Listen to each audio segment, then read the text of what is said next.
Yo le agradezco muchísimo a la doctora Mónica Laborda, internacionalista, experta en temas europeos, que como siempre esté dispuesta a conversar con nosotros. Doctora, buenas tardes, ¿cómo está? Hola, muy buenas tardes, Soledad. Un gusto siempre acompañarte en tu programa. Muchas gracias. A ver, recurrimos a usted para que nos dé una actualización sobre cómo va la guerra entre Rusia y Ucrania, qué está pasando. Rusia está conquistando voluntades, Ucrania, ¿cómo lo podemos interpretar? Es una, no sé, una medida desesperada hasta cierto punto, de manera urgente solicitar su adhesión a la OTAN. ¿Cómo ve el panorama, doctora? Así es, Soledad. Desafortunadamente veo una escalada, una espiral de escalada en todo este conflicto, ya desde la movilización parcial de tropas de la población, de la sociedad civil en Rusia, pues Putin se está viendo acorralado, se está viendo aislado y cada vez más solo y, digamos, desesperado por ganar esta guerra. Definitivamente, 4 referéndums que hay que decir son ilegales, violan el derecho internacional, ya que violan 2 grandes principios, la soberanía y la autodeterminación de los pueblos por parte de Ucrania, pues se están poniendo en sintonía una situación que le da un giro a la guerra. ¿Por qué? Porque ahora, bueno, cualquier ataque que se presente en esta región, lo vemos aquí en el mapa, es toda esta región del sureste de Ucrania, que colinda justamente con la Federación de Rusia. Toda esta región que fuera atacada por parte de Occidente, Putin va a argumentar que pues es una violación a su propio territorio porque ya lo consideran parte de Rusia. Entonces esto escalaría aún más la tensión ya de por sí creciente en la región y definitivamente lo que quiere también Putin es legitimizar la guerra diciendo que bueno, estos territorios ya anexionados pertenecen a Rusia y que los está cuidando y salvaguardando. Definitivamente lo que vemos también, y es muy alarmante, es un sistema internacional porque no tiene los elementos ni digamos, la contención en sí misma de parar una situación de este tipo que pues cualquier persona en el mundo quisiera anexionarse un territorio a la fuerza de manera ilegal y que no haya nada que lo coercione, que lo limite. Y sí, esta petición por parte del presidente Zelensky de entrar ya había tenido el apoyo de facto por parte de la OTAN en este conflicto, pero bueno, ya sería de jure que perteneciera, es decir, de una manera legal y legítima a esta organización militar, la más avanzada del mundo, la OTAN.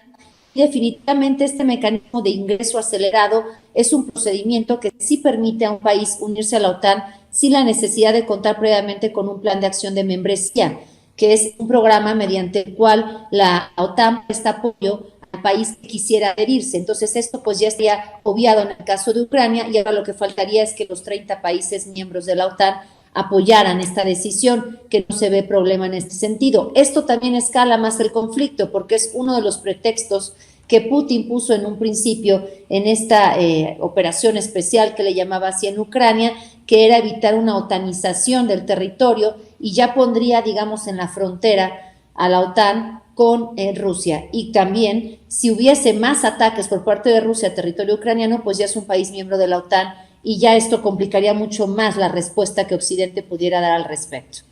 Es el que Ucrania se incluya como parte de la OTAN, ¿podría en determinado momento, doctora, disminuir el riesgo de una guerra nuclear? La guerra nuclear siempre se ha presentado como un elemento disuasivo por parte de Rusia.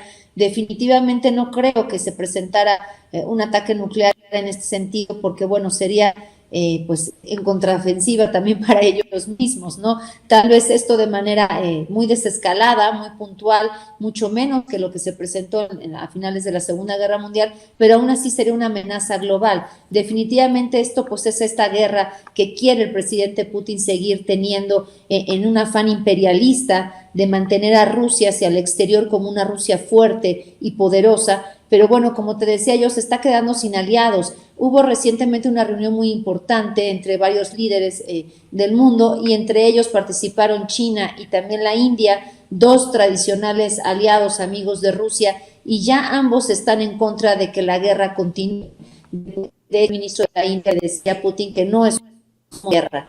Esto, sumado también a los recientes ataques a los gasoductos en Europa, pues pone en una sintonía complicada el escenario a futuro de relación entre Occidente y Rusia, ya que, bueno, si bien no se ha confirmado ni nadie se ha adjudicado estos ataques calificados de sabotaje en los gasoductos Nord Stream 1 y 2, que conectan el gas entre Rusia y Alemania y abastecen toda Europa, definitivamente pues Rusia sería uno de los principales beneficiados en este sentido y también estaría dando una señal a Europa y al mundo de lo que es capaz de hacer en un futuro que se avecina en el corto plazo, ya el invierno, y no vemos una salida diplomática a la guerra, y con este escenario de movilización, de referéndums, etcétera, pues al contrario, ¿no? Se escala mucho más el conflicto y se pone en una sintonía muy complicada.